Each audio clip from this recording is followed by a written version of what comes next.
hoje eu vou contar para vocês um pedacinho da história dos meus ascendentes por parte da mãe do meu pai. Eu contei por parte do pai do meu pai. Por que eu faço isso? Para vocês conhecerem a história de vocês. Porque essa igreja, ela nasceu das orações de uma mulher, das orações de uma família pelos seus filhos. Na década de 1950, os meus avós vieram de Ribeirão das Neves para Pedro Leopoldo. Não existia aqui um trabalho evangélico muito consolidado ainda. Existia a Assembleia de Deus, algumas reuniões, e a família do meu pai frequentava a reunião de Sete Lagoas. Existia uma igreja presbiteriana de Sete Lagoas e eles frequentavam ali. Hoje a gente sabe que a estrada para Sete Lagoas continua ruim, não é? Você imagina em 1950, tá boa? Bom saber então, que bom, que bom. Mas na época sempre foi muito ruim, e você imagina em 1950, a dificuldade que era para as pessoas se locomoverem com o trabalho cristão que acontecia lá. E a minha avó, Maria Letícia, ela começou a orar, pedindo para que Deus providenciasse um trabalho aqui. E um dia, dentro de um ônibus, conversando com um seminarista que fazia o trabalho em Sete Lagoas, ele disse que tinha alguém interessado num ponto de pregação aqui. Esse ponto de pregação começou na casa do meu avô. Onde? Lá na rua principal, onde hoje existe uma galeria chamada Galeria Comendador, perto ali do campo de Pedro Leopoldo. As orações da minha avó foram ouvidas, porque ela queria que os filhos dela crescessem na palavra de Deus. Vejam quantos filhos nós temos aqui hoje, crescendo na palavra de Deus. Olha como que Deus providencia as coisas. Passou um tempo e aconteceu a primeira conversão aqui. E eu já contei vocês sobre um outro caso, não sei quem estava aqui no dia, muito famoso também, de uma pessoa que queria matar outra. E que meu pai ontem me contou a história toda outra vez. Eu falei, pai, me conta essa história do primeiro convertido aqui da igreja. E ele falou comigo. Eu não vou lembrar o nome agora não, mas era um senhor que não gostava de uma pessoa, e ele arrumou um punhal e afiou esse punhal muito bem afiadinho. Por quê? Porque ele não gostava de um fulano e queria matar esse fulano. Ele estava decidido a matar um fulano. Mas aí ele encontrou com minha tia Alda, que era filha da dona Letícia, minha tia que faleceu, tia Alda faleceu mais ou menos um ano. E ela começou a conversar com ele a respeito disso. Não fazia isso, começou a pregar o evangelho para ele, né? E ele se converteu e ele entregou o punhal para ela. Ele falou assim, guarda esse punhal com você aí. E ele se converteu. Meus irmãos, depois de um tempo, a nossa igreja continuou se reunindo numa segunda casa, que era a casa do irmão da minha avó Letícia, chamado Bino. E era na rua principal também, não lembro onde, mas era mais para cima um pouquinho. Com o passar do tempo, vieram outras pessoas, se converteram, veio a família de São Eliseu, veio a família de Dona Carmélia. Quando o pastor Marinho veio, eu lembro que meu avô, você chegou aqui que ano, pastor? 98? 99. A nossa igreja vai fazer aniversário em março, e nós vamos fazer uma festa comemorativa. Mas em 99, quando o pastor chegou, né, depois de outros pastores que trabalharam aqui, depois de outras pessoas, de outras famílias que já trabalhavam na igreja, é que a gente começou também a ter um crescimento bastante expressivo, por causa do trabalho em células, por causa dessa visão de unidade que a nossa igreja procura ter. Então, irmãos, pensem que nós somos frutos de famílias que oraram, e foi elas que fizeram, não foi não, irmãos. Veio de Deus. Deus planejou o caminho para que a gente estivesse aqui hoje. Você consegue entender? Onde a gente está aqui hoje era o templo da igreja. Esse lado aqui eram salas de escola dominical. Então esse templo aqui foi construído pelo trabalho de pessoas que o Senhor chamou. E o Senhor chamou pessoas na história. Em 1970, em 1950, em 1900, em 1800, desde sempre. Desde sempre o Senhor planejou para que os seus estivessem onde estão. Então vejam que graça o Senhor nos dá, de nós fazermos parte dessa família, de nós sermos chamados e estarmos aqui hoje nessa igreja, nesse mesmo horário. Quantas igrejas e quantos irmãos não se reúnem também para adorar e aprender sobre o Senhor? são os filhos de Deus, são os eleitos, são os chamados por Ele. E quero que você pense muito no quanto é especial você estar aqui. Nós gostaríamos que outros estivessem, sim, mas pense em você hoje. Deus, obrigado pela graça que o Senhor me dá de estar aqui. Obrigado pelas pessoas que o Senhor moveu desde 1500 e pouco, quando o Brasil foi descoberto. E a gente foi até chegar hoje, em 2025, nessa igreja. Nós estamos aqui. E nós vamos perseverar porque o Senhor cuida de nós. O Senhor nos sustenta. E fazemos já uma propaganda para a Escola Dominical de 2026. Nós vamos falar sobre persistir. Persistir nos caminhos do Senhor. Persistir na nossa jornada de fé. Persistir em conhecer a Deus. E que você esteja aqui, alimentado por essa graça, alimentado por essa convicção, alimentado por essa alegria de ser do Senhor. Que maravilha nós sermos do Senhor. Onde nós estaríamos se não fosse o Senhor? Graças a Deus, todos os seus escolhidos que fizeram o que deviam fazer, porque foi Deus que mandou, para que nós estivéssemos aqui hoje, cada um de nós. Vem cá, pastor, para a gente poder orar. Deus abençoe. Lembre-se sempre da depravação total, da eleição incondicional, da expiação limitada, da graça que te chamou e que nós vamos perseverar porque é o Senhor que nos fortalece. Até. E meu avô chamava o pastor de pastor amado. Quando a gente cantava aquele hino Era Sem Ovelhas, né, aí eu tocava um violão e a gente cantava junto. Aí quando tinha aquela parte do hino falava assim, mas ainda hoje o pastor amado, ele me abraçava e fazia assim. Graças a Deus, Graças todos que estão nessa história. Amém, amém. Irmãos, antes de orar, nós gostaríamos de saber se tem algum pedido especial de alguém que seu plano. Meu pai, Saúde do seu pai. Marcos, isso. Marcos Antônio Pereira. Tânia, isso. Aqui veio Beto. O Wellington. Joaquim, mas a esposa. Para mim é família. Júlio, sua irmã. Vamos orar. Mais alguém nessa fila? Não? Aqui então, Silvana.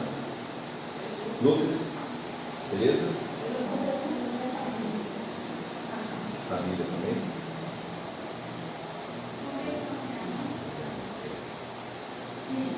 Eles, aí. Então tá, nós vamos orar, né? Nós também devemos orar pela família de Rita, né? Rita de Zé Carlos, ela perdeu o irmão ontem, né? Foi enterrado ontem. Então vamos orar para Deus consolar, confortar o coração deles, dos familiares, né? Também quero pedir as orações dos irmãos a favor da Nilza, eu também saúde, né? Para Deus nos fortalecer, né? E agora chegou, né? Vai ficando velho, a coisa vai aparecendo, né? Então vamos orar por nós. Tereza não fica velha, não, então não tem problema não. Quero pedir também as orações dos irmãos pela Rebeca, ela e a família dela está viajando, né? Eles voltarão amanhã, então vamos orar pela viagem deles de volta, né? Rebeca, Nilce e Ana Júlia. E quero avisar também os irmãos sobre o nosso culto do próximo domingo. Então, no próximo domingo nós estaremos comemorando o Natal. E aí o nosso coral estará cantando, apresentando, né? Aqui à noite, no culto da noite. E queria pedir aos irmãos que convidassem bastante gente para vir participar, ouvir a cantata, participar da cantata, né? E ouvir também a palavra de Deus. Então, vamos aproveitar, tá? Nós vamos comemorar amanhã, domingo que vem, dia 21, né? Então, dia 24, né, nós não teremos o culto, nós teremos o culto fora dos cultos normais, só dia 31, tá? Na passagem, né? De ano. Então, dia 24, nós não teremos culto, nós teremos o culto do Natal, dia 21, tá bom? E também nós teremos reunião do presbitério do dia 19 e dia 20 agora. Também pedi os irmãos para orar, tá? A favor da reunião, né? Vamos orar então?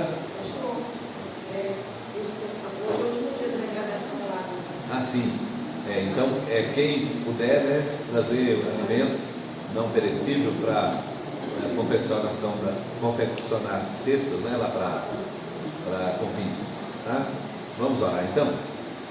Pai, te damos graças, Senhor, porque tua palavra, Senhor, nos ensina, nos instrui, nos exorta, Pai, e nos alimenta, Senhor, espiritualmente, nos dá esperança de que nossa vida sempre estará nas tuas mãos, Senhor, e que nada, Senhor, poderá nos separar de ti, Senhor. Ó Deus, muito obrigado, porque o Senhor mesmo é quem cuida de nós, o Senhor nos faz perseverar na fé, ó Deus, e tem guardado nossa vida, Pai, dia a dia. Agora, Senhor, queremos colocar esses motivos de oração que foram apresentados aqui, diante do teu altar, pedir a Deus um mover especial da tua mão. Nós cremos na promessa da tua palavra, de que o Senhor é poderoso para fazer mais do que nós pedimos. Então, Senhor, nós queremos colocar, ó Deus, isso tudo diante das tuas mãos, Senhor, do teu altar, para que, ó Deus, a tua graça seja derramada sobre teus filhos, trazendo, Senhor, consolo, conforto, mudando as circunstâncias, ó Deus, trazendo cura, restauração, salvação, Senhor, para aqueles que ainda não te conhecem. E pedimos, ó Deus, a tua graça também no estudo da tua palavra que nós teremos nas classes, ó Deus, e aqui com os adultos. Queremos pedir, Senhor, tua bênção, dando-nos iluminação do teu Espírito para compreender, Senhor, a tua palavra e aquilo que o Senhor deseja nos ensinar nessa manhã. Obrigado, Senhor, por tudo que o Senhor tem feito por nós. Te louvamos, ó Deus, e te agradecemos em nome de Jesus. Amém. Irmãos, nós vamos separar então dos pré-adolescentes para baixo, né? Então irão os jovens e permanecerão aqui comigo, os adolescentes, né? Então, da classe do Guilherme para baixo. E eu quero te convidar para abrir a sua Bíblia aí em Romanos 8. Romanos, capítulo de número 8. Nós vamos dar prosseguimento ao estudo da palavra.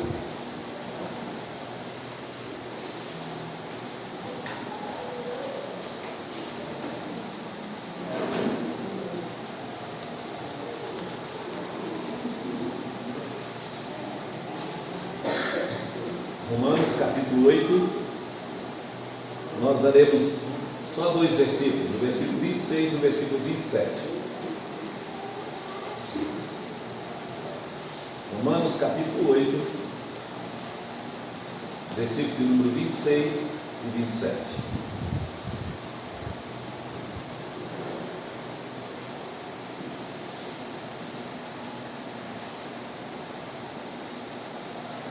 Amém?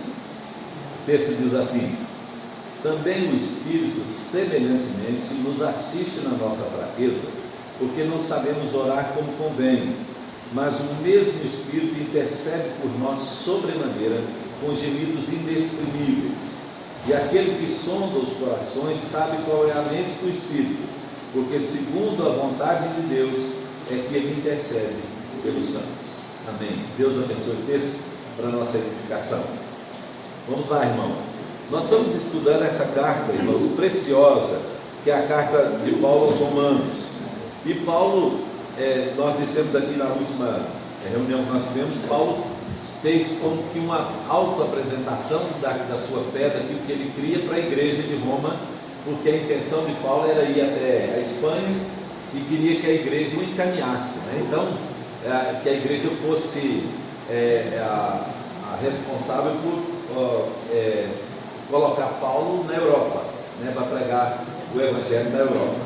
E aí Paulo, então, quando escreve essa carta, ele então faz uma divisão na carta. Ele fala na primeira parte de área de questões teológicas, que vai até o capítulo 11. E a partir do capítulo 12 ele começa a seção prática da carta. Isso é comum em Paulo, nas cartas dele. Então ele trata primeiro de doutrina e depois ele trata da prática. Aqui nós estamos ainda na questão doutrinária. Na lição passada, os irmãos lembram que nós falamos aqui sobre aquela palavra de Paulo que diz assim, que as tribulações ou as coisas que nós temos passado no tempo presente, né, as dificuldades, não podem ser comparadas agora que será revelado em nós, ou seja, aquilo que Deus fará em nós na volta de Cristo. Quando Cristo voltar, nós seremos glorificados. Então tudo aquilo que é imperfeito, tudo aquilo que é mortal, tudo aquilo que é da carne vai ser eliminado, e nós teremos um corpo glorioso, nós seremos a imagem e semelhança de Cristo, né, totalmente. né, a imagem e semelhança de Cristo. E aí há um paralelo aqui, né? O primeiro Adão, ele foi feito a imagem e semelhança de Deus, né? Mas o pecado corrompeu, e agora o segundo Adão é o nosso modelo, né? Então é nele que nós olhamos como referência daquilo que nós seremos. Então, como nós seremos na volta de Cristo? Semelhante a Ele, aquilo que Cristo foi, né? Então, um corpo totalmente glorificado, né? Um corpo material também, né? Porque haverá ressurreição.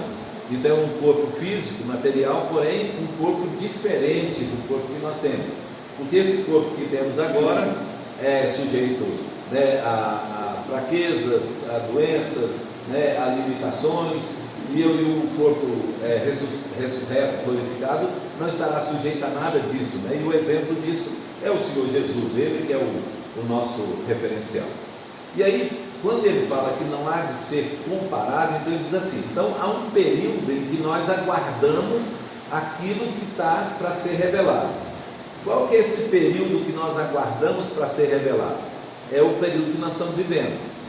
Enquanto nós estamos vivendo aqui no mundo, nós estamos vivendo já salvos, já espiritualmente assentados à destra de Deus. Então, tudo que nós seremos no futuro, espiritualmente, nós já o temos. Então, né, nós já fomos salvos, nós já fomos perdoados, nós já fomos santificados, né, nós já estamos espiritualmente na condição que nós seremos na volta de Cristo. Só que é só espiritualmente. Essa coisa na Bíblia é uma coisa muito interessante, porque veja, a Bíblia ela trata de dois planos. Ela trata do plano terreno, que é onde nós estamos vivendo, que é físico e material, mas ela trata também do plano espiritual. E aí no plano espiritual, irmãos, é o plano de Deus. Então veja, uma vez uma pessoa me perguntou assim: pastor, o que Adão está fazendo lá no céu desde que ele morreu, né? Então, vamos pensar, né? Se a gente for pensar biblicamente, tem aí mais de 6.000 anos, né? E Adão está lá no céu fazendo o que durante esse tempo todo, né? Aí eu vou explicar para ele: olha, tempo e espaço, né, é para a realidade física e material. Então, no céu não existe tempo e não existe espaço. Então, uma pessoa que morreu, no céu é um dia só. Não existe futuro no céu, né? Não existe passado no céu, é um eterno presente. Porque para Deus não existe isso. Então, eternidade, irmãos, não se conta, não é para o passado e para o futuro. Nós é que relacionamos assim. Eternidade é uma condição em que o tempo se perde. Então não existe mais tempo. Então, como nós vamos viver eternamente? Porque não existe mais tempo para contar. Então, quem morreu e está lá no céu com Deus, está num eterno presente, né? Então, essa realidade, ela acabou. Então, veja, se ela acabou, isso quer dizer que então todas as coisas que Deus, todas as bênçãos que Deus reservou para nós, todas elas já foram nos doadas, né? Elas já nos foram dadas lá na eternidade espiritualmente com Deus. Então, por isso que João falou que Jesus Cristo morreu pelos nossos pecados antes da fundação do mundo. Vocês já leram isso em Apocalipse? Então, porque João, quando disse isso, o Cordeiro foi morto antes da fundação do mundo, João está pensando nessa realidade espiritual e não na realidade terrena. Porque na realidade terrena, Jesus morreu no ano 30 e poucos da nossa história, não é? Então ele foi morto no ano 30 e pouco da nossa história. Mas João disse que ele morreu, o Cordeiro foi morto antes da fundação do mundo. Então por quê? Porque a realidade espiritual não é a realidade terrena. Estão comigo aí, gente? Se tiver dúvida aí, pode levantar a mão aí que a gente vai tentar. Sim, isso. E aí o calendário foi marcado, né, por Deus para que houvesse um dia e uma noite. Então, na verdade, só tem tempo, contagem de tempo, porque tem noite, né? Se não existisse noite, seria um dia só, né? Então, quando nós fazemos uma marcação, porque tem a parte do dia e depois tem a parte da noite, e aí começa um novo dia, não é? Por isso que o tempo é contado. Na eternidade não existe nada disso, né? Lá não tem sol, não tem noite, não tem lua, né? Então, entenderam, irmãos? Então, essa realidade do que nós já somos, ela está pronta lá no céu. Então, tudo que nós seremos, mas ela será revelada aonde, irmãos? Aqui na terra, na realidade terrena, física e material. Então, quando Cristo voltar, aquilo que nós já somos em Cristo será revelado aqui. Então, por isso que, enquanto nós estamos vivendo aqui na terra, nós estamos aguardando esse momento da revelação dos filhos de Deus. Então, nós estamos aguardando chegar o momento em que essa natureza espiritual que nós já estamos em Cristo seja revelado na natureza física, terrena e material, que será a ressurreição ou a transformação. Dúvida aí? Tranquilo? Podemos continuar? Então, aí Paulo diz assim, que enquanto nós estamos aqui aguardando isso, nós sofremos. E nós sofremos realidades terrenas, materiais, emocionais e etc. Mas nós sofremos também espiritualmente.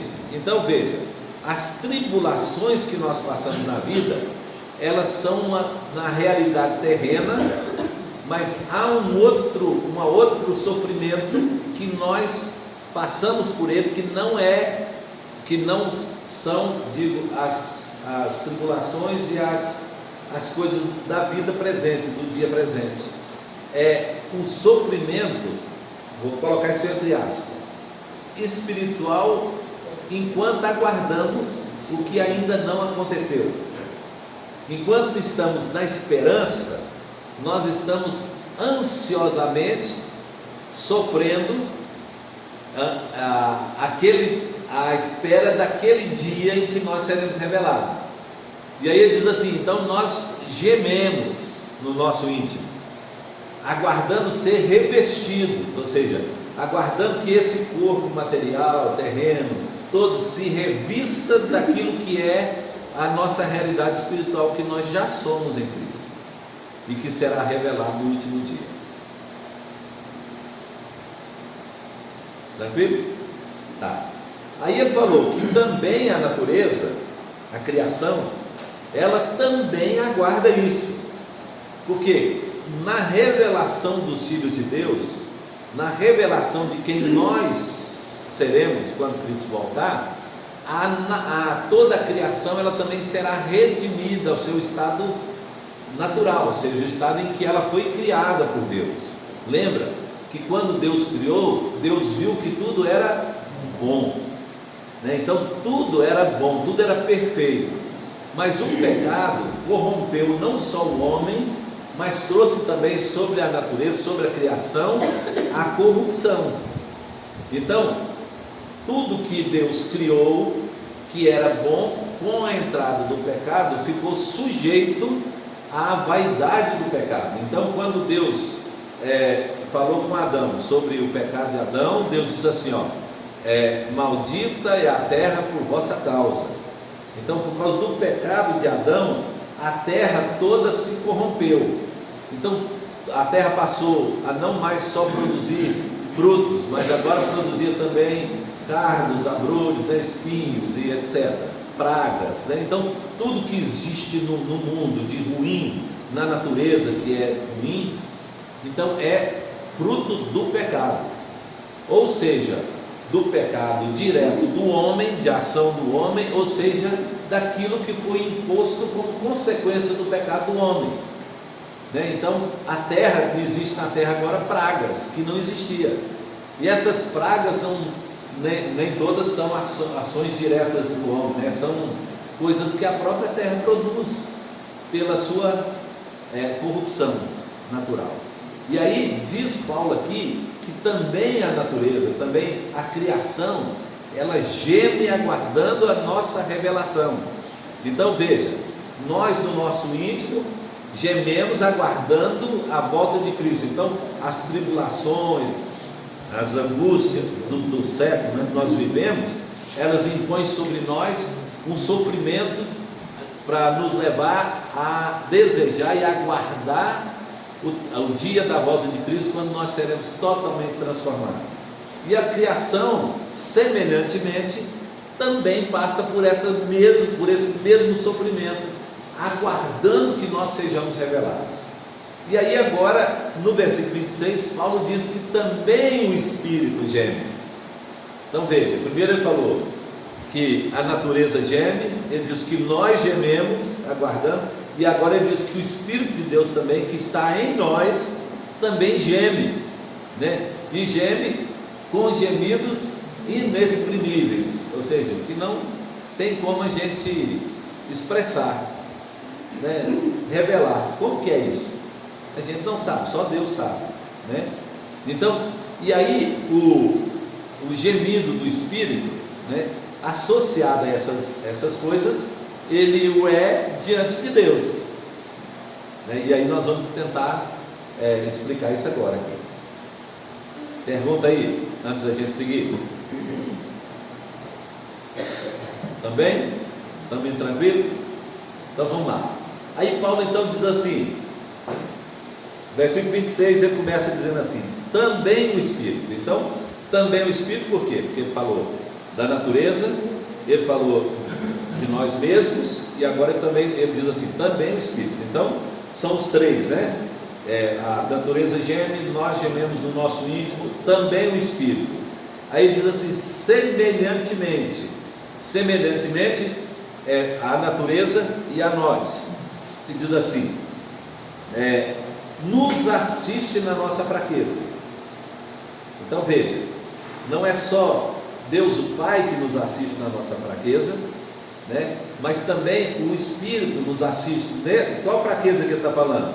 Nessa condição que nós estamos vivendo aqui no mundo, sujeito às coisas desse mundo e a nossa incapacidade de ter uma percepção total daquilo que é a vontade de Deus para a nossa vida. Então, ele diz que o Espírito Santo também nos assiste na nossa fraqueza. O escritor de Hebreus fala que Cristo também faz isso. Ele diz assim, que nós temos um sacerdote, não temos um sumo sacerdote que não possa se compadecer das nossas fraquezas, né? Antes foi ele tentado em todas as coisas a nossa semelhança, mas sem pecado, né? E aí ele diz assim, então, acheguemos diante do trono da graça, né? Nós temos alguém que também nos assiste na nossa fraqueza, que é o Senhor Jesus. Mas aqui, especificamente, ele está falando que o Espírito Santo que age em nós. Então veja, Jesus nos assiste fazendo por nós, e aqui o Espírito Santo nos assiste em nós, dentro de nós. Então a ação do Espírito Santo que ele está dizendo, ela no nosso íntimo, no homem interior, no nosso coração, né? Então lá dentro na parte espiritual nossa, que tem comunicação com Deus, é onde o Espírito habita, e é justamente onde ele age, e é onde ele intercede por nós, né, sobremaneiras, e ele nos assiste aí nesse lugar. Então tem duas coisas que ele fala do Espírito Santo. Primeiro, ele nos assiste, então é uma questão interna dentro de nós, e depois ele intercede, aí já é fora de nós vamos falar daqui a pouco, tá? Então ele nos assiste na nossa fraqueza. E aí ele diz assim, por que ele nos assiste em nossa fraqueza? Se você observar, ele diz assim, porque nós não sabemos orar como convém. Então, a oração que Paulo está pensando aqui, são aqueles pedidos que nós fazemos a Deus. Então, vamos imaginar que aqui Paulo esteja ligando aqui, né? Se você olhar o contexto, você vai ver que Paulo está ligando as tribulações aos problemas terrenos. Então, veja, as tribulações, os problemas podem produzir em nós fraqueza, mas O que ele está pensando aqui é que as tribulações e os problemas podem trazer a nós uma fraqueza nas orações, por não saber orar como convém. Então veja, às vezes, num momento de fraqueza, né, num momento de angústia, de tribulação, às vezes a gente não dá conta de orar. Às vezes a situação é tão assim, forte, tão imensa, né, tão grandiosa na nossa vida, a tribulação que nós estamos passando por ela, que a gente não consegue falar diante de Deus, expressar diante de Deus. O Spurgeon fala uma coisa muito interessante. Ele diz assim: ore quando não conseguir orar. Ore quando não conseguir orar. Ele diz assim: é porque um sussurro, né, é ouvido pelo Pai.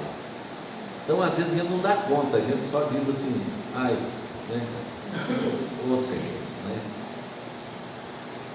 Às vezes a angústia e o sofrimento é tão grande que rouba de nós as palavras, rouba de nós a condição da gente chegar diante de Deus e expressar aquilo que a gente está sentindo.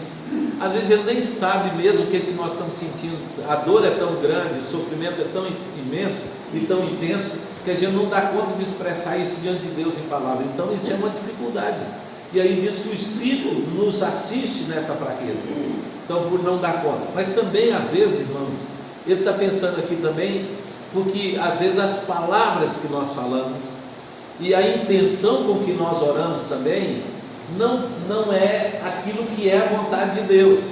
Vamos pensar, irmãos, quer ver? Muitas vezes, quando você está passando por uma situação difícil, a primeira coisa que você quer é ser livre daquela situação, não é? E às vezes o propósito de Deus, a vontade de Deus, não é que a gente esteja livre daquela situação, mas é que a gente consiga entender o propósito daquela situação. Então vou dar um exemplo para os irmãos. Paulo falou que estava com espinho na carne, lembra? E ele diz assim: 3 vezes eu pedi ao Senhor que o afastasse de mim. Ele disse que era um mensageiro de Satanás, né? E aí o Senhor disse para ele: não, a minha graça te basta, porque o poder se aperfeiçoa na fraqueza. Então veja, Paulo estava dizendo nas palavras dele que aquela situação que ele estava enfrentando não era para haver para aquela situação livramento, era o contrário. Ele tinha que continuar com aquela situação, porque Deus tinha um propósito naquela situação. Aquilo que Deus colocou em Paulo tinha um objetivo de não fazer Paulo engrandecer, envaidecer. Então ele diz assim: eu pedi a Deus que tirasse de mim, mas veja, se Deus tirasse, Paulo corria o risco de se tornar pior do que era. Então, para que Paulo ficasse melhor, era necessário que ele tivesse aquela situação. Então, olha que coisa interessante, irmãos. Nós temos os jargões evangélicos aí, né? E as pessoas falam disso, né? Então, as pessoas viram e falam assim: eu rejeito isso, né? Eu repreendo isso na minha vida, né? Eu declaro que não tenho isso, né? Já ouviu demais isso, não já? Então, irmãos, vamos imaginar se essa situação, vamos colocar ali em Paulo, né? Imagina se Paulo estivesse rejeitando, se Paulo estivesse ordenando que aquilo saísse dele, se Paulo estivesse repreendendo aquela ação. Quem é que estava colocando aquela situação na vida de Paulo? Então ele estava repreendendo o próprio Deus, ele estava rejeitando a ação do próprio Deus na sua vida. Então, por isso, irmãos, que a gente precisa do Espírito Santo, porque a gente não sabe orar como convém. Porque na nossa fraqueza, a primeira coisa que a gente quer é ficar livre daquela situação. A gente quer o mais rápido possível que aquela situação passe. E às vezes o propósito de Deus é justamente usar aquela situação para que nós sejamos melhores diante dele, para que nós amadureçamos, para que nós tenhamos a visão da vontade de Deus, do propósito de Deus na nossa vida, que será revelado, às vezes naquelas circunstâncias que nós estamos vivendo ou depois que passarmos por ela. Os irmãos estão entendendo? Então, quando nós, na nossa fraqueza, não compreendemos isso, às vezes a gente começa então a pensar que o melhor que Deus tem para nós é nos livrar de alguma coisa que nos incomoda. Então nós passamos a imaginar que o melhor, aquilo que é mais precioso para nós, não é a graça e a presença de Deus na tribulação, mas é estar livre da tribulação. Eu acredito que todos nós já vivemos isso, já passamos por isso. Então, quando ele diz assim que o Espírito Santo nos assiste na nossa fraqueza, ele está dizendo, porque nós temos a tendência de ver essas coisas dessa maneira e não entender o propósito de Deus, a vontade de Deus para nós, que pode ser revelada numa circunstância ruim também. Então, a vontade de Deus, o propósito de Deus não se revela só nas coisas boas, mas a vontade de Deus e o seu propósito para nós também se revela nas dificuldades, nas perdas, nos momentos de tribulação que nós enfrentamos na vida, irmãos. Isso faz parte de um cuidado especial desse Deus tão grandioso, que conhece o nosso interior muito melhor do que nós mesmos, que sabe tudo que nos aflige e que pode nos ajudar nesse momento de fraqueza, para que nossa língua não professe aquilo que não deveria ser dito, como aconteceu com Jó, porque Jó pedindo a Deus livramento, questionando Deus. No livro de Jó, irmãos, Jó faz 27 perguntas para Deus, perguntando assim, por quê, por quê, por quê? E aí Deus faz 67 ou 63, se não me engano, mais de 60 indagações para Jó, perguntando para Jó, onde você estava, Jó, quando eu fiz isso? Quando eu lancei isso? E tudo aí, depois Jó conclui que ele diz assim, na verdade eu falei de coisas que eu não conhecia, coisas maravilhosas demais para mim. E aí o Senhor havia dito, né, me escuta e eu te falarei, né, e o Senhor me ensinará. E Jó diz assim, por isso agora eu entendo que aquilo que eu falei, eu não deveria ter falado diante de Deus. É isso que Paulo está dizendo aqui, irmãos.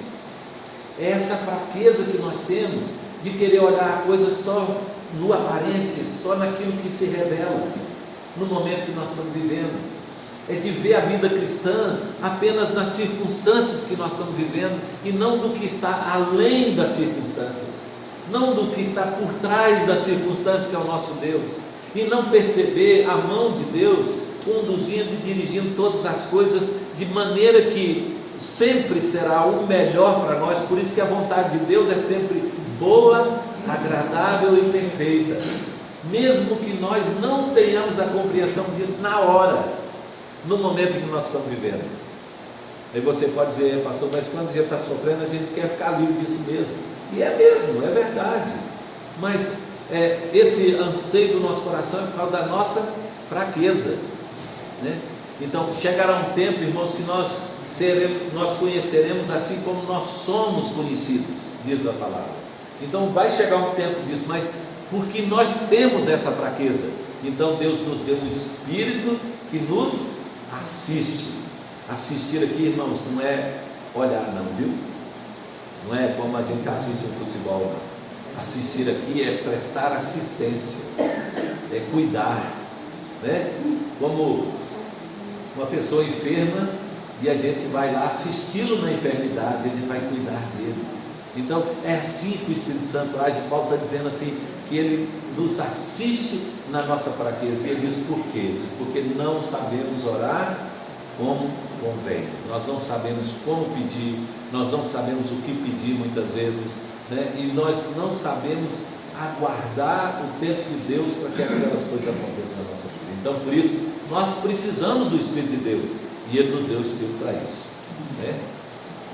Muito bom, não é? Maravilhoso, né? Isso é Deus para a nossa vida, né? Tá. Segunda coisa que Paulo fala aqui no texto, que eu acho também impressionante, ele completa o texto dizendo assim, também o Espírito nos assiste, semelhantemente nos assiste na nossa fraqueza, porque não sabemos orar como convém. Ele diz, mas o mesmo Espírito intercede por nós sobremaneira, com gemidos inexprimíveis. Então, aqui agora, Paulo está dizendo de uma ação do Espírito fora de nós. Primeiro ele assiste na nossa fraqueza dentro de nós. Está comigo aí, né? Dentro de nós. Então o Espírito está agindo aonde? Em nós, em nós. Agora ele diz que o Espírito age também por nós. Agora é fora de nós, né? E aí ele diz assim, que ele intercede. Interceder, irmãos, é quando alguém fala a favor de outro. Então o Espírito Santo fala de nós e por nós a Deus, o Pai. Então, quando Ele intercede por nós, está dizendo assim que Ele nos apresenta diante de Deus. Então, nos coloca diante de Deus. Então, por causa da nossa fraqueza, então Ele pega, o Espírito Santo pega aquilo que nós temos sentido, e aí, como Ele está dentro de nós, Ele sonda o nosso coração também, Ele sabe aquilo tudo que nós estamos sentindo, aquilo que nós estamos expressando, e o Espírito Santo ajeita tudo isso para chegar diante de Deus da forma como deve ser. Então, eu fico imaginando assim, que às vezes quando eu peço alguma coisa para Deus que não faz a vontade, não é da vontade de Deus, e aquilo não é concedido, é porque o Espírito Santo virou e falou assim: não, pai, não dá não, não dá não, porque é pior, né? Não dá para ele não, né? Ele não sabe o que ele está pedindo, sabe, irmão? Olha, isso é um ministério do Espírito Santo maravilhoso, irmãos, porque depois que a gente passa por certas circunstâncias na nossa vida, a gente vira e fala assim: nossa, graças a Deus que Ele não deu isso, graças a Deus que Ele não deixou acontecer isso que eu queria que acontecesse. Não é verdade, irmão? Você já não teve essa experiência? Não é? Teve um dia que nós íamos viajar, arrumamos tudo dentro do carro, e eu fui dar partida no carro, o carro não deu partida, nem sinal não deu. E aí na hora eu fiquei nervoso, falei: meu pai, eu queria sair tanto mais cedo para não pegar trânsito, agora, né, tem que esperar o mecânico acordar para vir aqui olhar. E aí eu resmunguei lá na hora e cheguei lá dentro da casa, falei com a Nilce: olha, o carro deu problema ali, não tem jeito a gente ir não, tem que esperar o mecânico. Aí o mecânico levantou, lá em Monte Carmelo o pessoal começa mais cedo, era 7 horas, aí o mecânico foi lá, chegou, na hora que ele bateu na chave, o carro pegou. Aí olhou tudo, falou: não tem nada não, o carro não tem nada não. Eu falei: vamos embora, tem umas coisas tudo dentro do carro, vamos embora. Quando chegando no trevo, tinha um acidente no trevo, que aconteceu um pouco antes, né, da gente chegar lá. Aí na hora eu falei: Senhor Deus, que bom que o Senhor deixou o carro apresentando um defeito, um falso defeito, para que eu não estivesse envolvido num acidente, né? E aí, a partir daí, tudo que der errado para nós, a gente diz assim: deu errado não, deu certo, né? Deu certo porque Deus sabe, Deus tem propósito, Deus tem intenção, e a gente tem alguém intercedendo por nós, gente, né? Nós temos alguém que intercede lá no céu. Quem é o que intercede lá no céu por nós? Quem que é o nosso mediador? Jesus. E quem é que intercede em nós e por nós na terra? É o Espírito Santo. Olha que bacana. Ele diz assim: e Ele faz isso, Ele intercede por nós. Aí ele diz assim: como que Ele intercede por nós? Ele diz assim: sobremaneira. Sobremaneira, que é acima do normal, né? Então, acima daquilo que a gente imagina, daquilo que a gente pode pensar e ver. Ele diz: Ele intercede por nós sobremaneira. E Ele o faz como? Diz o texto aqui: com gemidos inexprimíveis, que não pode ser explicado. Então, como que é isso? Não sei. Não tem explicação, então a gente não sabe. Mas tem alguém que sabe. Esse alguém é o nosso Deus, que conhece todas as coisas que é onisciente. E aí nós só sabemos que a intercessão do Espírito é sempre aceita, né? É sempre aceita a oração. Depois nós vamos ver isso no final aqui. Ele vai falar justamente isso no final do verso 27. Então, ela é sempre aceita pelo Pai.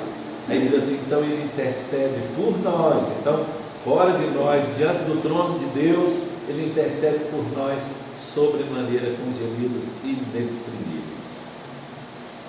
Alguém quer falar? Quer perguntar, seu James? A Bíblia fala sobre que nós somos vasos de barro. Então, essa situação é qualquer um faz, qualquer pessoa faz. Só que a gente pensando assim, tem pessoas que têm uma maneira de achar que ajudar com orações é tudo normal, até aí tudo bem, né? Pode ajudar muito, sim, né? Assim como os discípulos socorriam, né? O Pedro, a casa do centurião, né? Isso. Mas tem pessoas que têm uma mania assim, de grandeza, eu não sei se se acha demais em querer, porque esse problema da intenção que é um tratamento pessoal, particular, de Deus com alguém. Sim. Então, outra pessoa chegar e querer receitar um amigo, você tem que fazer isso, vamos fazer isso, né? Vai resolver. Então, na verdade, a vontade de Deus, a propósito de Deus está tratando com a gente, né? Na verdade, assim, Deus quer que nós sejamos também intercessores, né?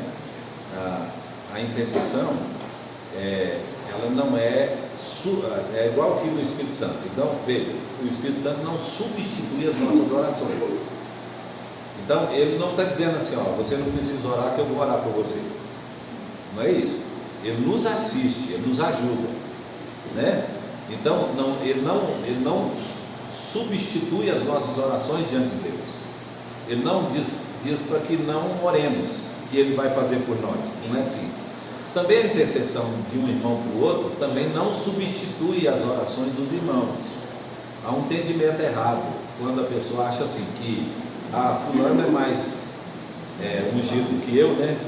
Então, a oração do pastor, o pastor é o ungidão da igreja, então a oração do pastor vale mais do que a minha oração, né? A pessoa pensa assim, não, a oração do pastor é para ajudar o irmão nas suas orações, como também qualquer irmão tem o dever de fazer isso. Então, nós somos intercessores uns pelos outros, porque nós ajudamos uns aos outros nas orações, nós não substituímos os outros nas orações.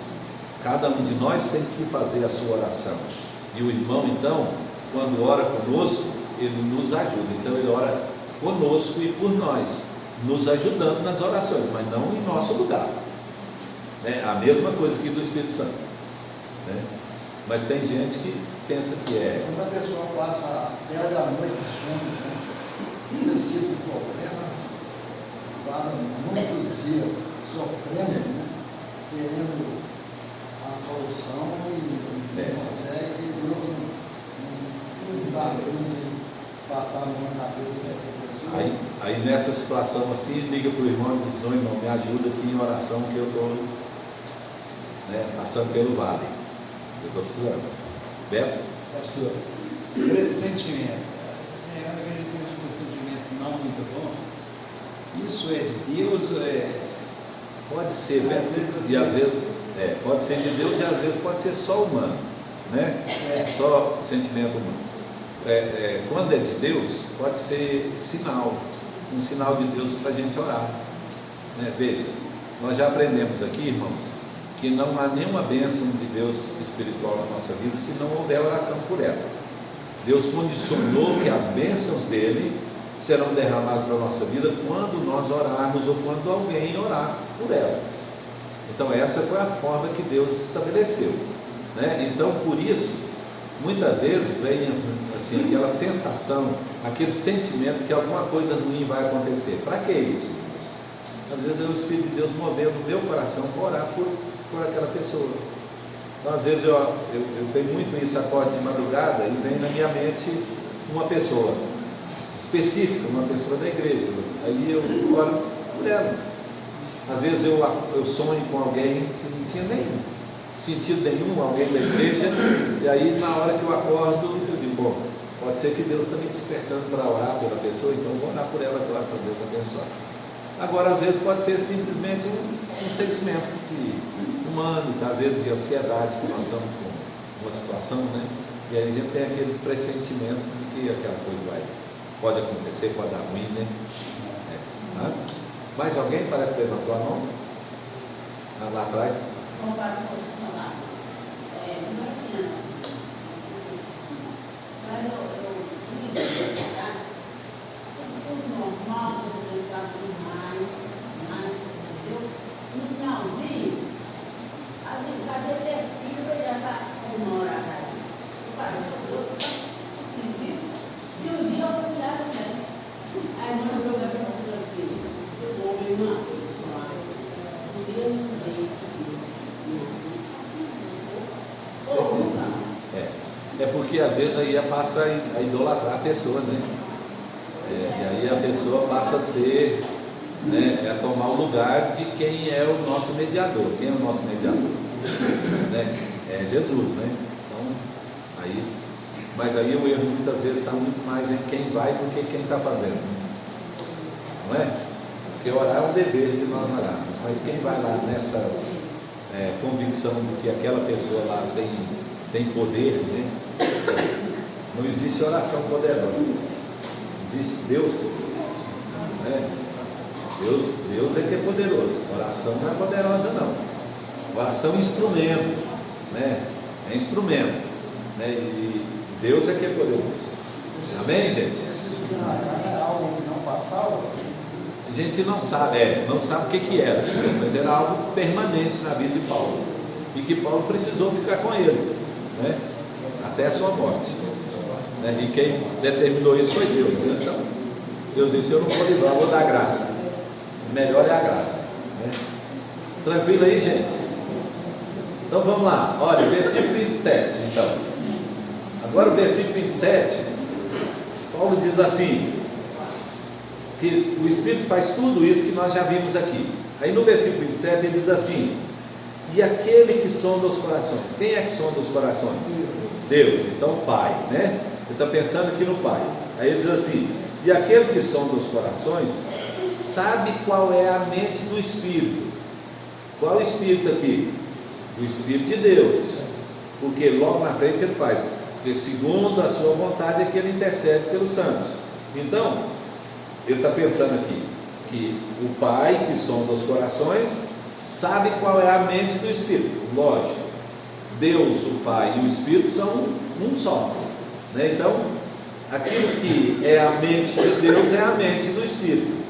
Então por isso ele diz: aquele que sonda os corações, né, sonda internamente a nossa vida, ele sabe qual é a mente do Espírito, ou seja, qual é o pensamento do Espírito Santo.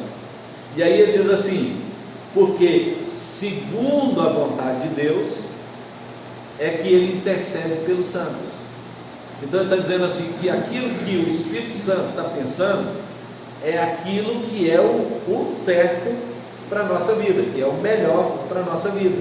É por isso que ele intercede, por isso que ele intervém na situação que nós estamos vivendo. Porque como eu não sei pedir, ou às vezes peço algo que não deveria pedir, então o Espírito Santo vai ajustar isso, gente, né? Nós sabemos disso, né? O João disse lá na sua carta que a oração que é respondida e atendida por Deus, é aquela oração que é feita segundo a sua vontade, né? Então ele diz, e aí a gente sabe que tudo que nós pedimos segundo a vontade de Deus, ele vai nos conceder. Como nós não sabemos isso, muitas vezes não sabemos qual é a vontade de Deus, como nós não sabemos orar como convém, então o Espírito Santo intercede segundo a vontade de Deus. Então talvez o que nós estamos pedindo na oração, por fraqueza, não é aquilo que é a vontade de Deus. Então o Espírito Santo vem e ajusta isso, coloca isso dentro da vontade de Deus, né? Vamos pensar um exemplo, né? Jesus pediu: Pai, se possível, passa de mim esse cálice. Aí, claro, né? Como ele era espiritual, aí a coisa volta para o caminho. Qual que é o caminho certo do pedido? Seria: mas faça-se a sua vontade. E qual era a vontade de Deus? Que ele experimentasse o cálice. Pastor, tem outra coisa também que a gente precisa observar. Às vezes a gente faz um pedido que não é no tempo que Deus vai fazer, porque já aconteceu comigo. Sim. Eu queria uma coisa e não aconteceu.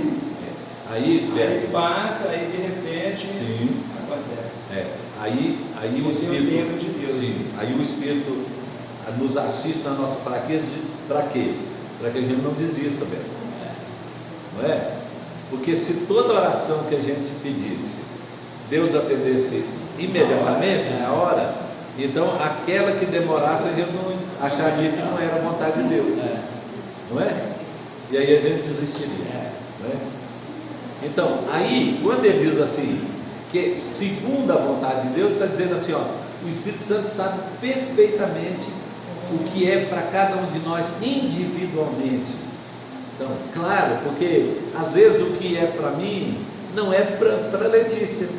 Aquilo que Deus tem para a minha vida não é o que Deus tem para Letícia. Mas o Espírito Santo sabe disso, né? E sabe qual é a vontade dele, do Pai, para mim e também para Letícia.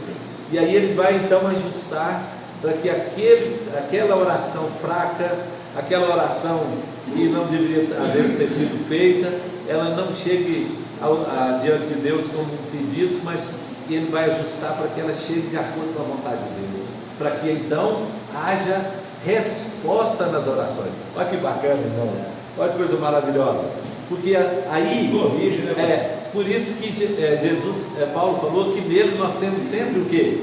O sim. Então em Deus nós temos, em Cristo nós temos sempre o sim de acordo com o quê? Com a vontade dele, porque vai ajustar para que aconteça de acordo com a vontade de Deus na nossa vida. Olha a soberania de Deus revelando, né? Aparecendo aí nesse momento. Então por isso que às vezes a coisa deu errado, não deu errado, a coisa foi certa, né? Porque Deus queria assim, era propósito de Deus para a nossa vida assim, e aí agora o Espírito Santo vem e age para que essa coisa aconteça de acordo com o propósito de Deus para nós. Isso é maravilhoso, né? Maravilhoso. E é maravilhoso também, irmãos, porque aí, veja, oração respondida é toda oração que é feita segundo a vontade de Deus, e não toda oração perfeita, não toda oração de que uma pessoa tem mais condição de falar, com palavras mais bonitas, com expressões mais corretas, né? Não, qualquer oração de qualquer servo de Deus, seja ela por menor que seja, na condição que ela é feita, nós temos alguém que vai ajustar isso, irmãos. Então Deus ouve a oração de todo crente, né? E não apenas de alguns crentes. Então Ele ouve todas as orações de todos os crentes, porque o Espírito Santo nos assiste e coloca isso de acordo com o propósito e a vontade de Deus. Então, que bênção. Então aquele irmãozinho às vezes mais simples, né? Às vezes que não teve condição de estudar, que não sabe nem pronunciar palavras de forma correta, mas aquilo que ele diz diante de Deus, o Espírito Santo está ali, coloca diante do Pai, e o Pai assiste, e o Pai vê, e o Pai responde, porque o Espírito Santo está intercedendo por ele, e o Espírito Santo está levando a ele. A possibilidade de abrir uma oração hipócrita? Muitas orações hipócritas, né? E Jesus falou isso. Qual que é a oração hipócrita, irmãos? Aquela que quer ser vista pelos homens e não por Deus. E Deus não atende essa oração. Aquela oração que é feita para que os homens vejam e não para que o Pai veja. Aí é hipocrisia, né? Eu não consigo. Mas bem sim, até na caminhada mesmo, eu estou caminhando e estou. Isso é oração. Pensando, né? Falando, agradecendo. Isso é oração. Não sei falar em público. Às vezes é só um. Não sei orar em público. O Senhor ajuda, né? O Senhor ajuda vale mais do que às vezes 20, 30 palavras que não está expressando verdadeiramente o que a pessoa está sentindo. Você disse, eu estava falando sobre os 20 anos de oração de Isaac, né? Como é que a pessoa, durante 20 anos, esperando a resposta? O pai dele esperou 25 anos. O pai dele esperou 25 anos, né? Não, para que Sara desse a luz. E Isaac orou 20 anos para que Rebeca concebesse. Quanto tempo nós temos orado, irmãos? Às vezes a gente desiste na primeira semana, né? Estava escrito aqui, persevera. Perseverar é continuar firme, né? E aí nós vamos perseverar não só na fé, mas também nas orações. Amém, irmãos? Então, que Deus nos abençoe, Deus nos ajude, né? Para que nós tenhamos essa visão, que nós temos alguém que está intercedendo, agindo em nós, né? E também por nós, né? Que é o Espírito Santo. Amém? Vamos ficar em pé então? Vamos orar e receber a bênção. E lembrar que logo mais à noite nós temos um culto, né? E domingo passado eu falei assim que tinha cenas do próximo capítulo, então é hoje à noite, né? Vamos orar. Pai, nós te agradecemos, Senhor, pelo estudo da Tua Palavra, pedimos, Senhor, que essa palavra seja aplicada, Senhor, no nosso coração, que nós possamos cada dia mais, Senhor, crescer, amadurecer na fé. E obrigado, Senhor, porque não estamos sós, Deus, mesmo nas dificuldades, nas lutas, nós sabemos, Senhor Deus, que o Teu Espírito Santo está conosco e a Tua Palavra, Senhor, nos ensina que Ele intercede por nós, que Ele nos ajuda na nossa fraqueza, e nós te louvamos, ó Deus, nós te agradecemos por isso. Pedimos que abençoe o restante desse dia, logo mais, Senhor, no culto da noite, que o Senhor nos dê graça para estarmos aqui, Senhor, para te adorar, para te bendizer, para te agradecer, Senhor, por tudo que o Senhor tem feito em nossa vida. Te louvamos, Pai, pedimos a Tua bênção sobre aqueles que estão sofrendo, e oramos, Pai, em nome de Jesus. E agora, irmãos, que a graça do Senhor Jesus, o amor de Deus nosso Pai, e a comunhão do Santo Espírito esteja sobre todos nós, hoje e para tudo sempre. Amém. Deus abençoe a todos, tenham um bom dia.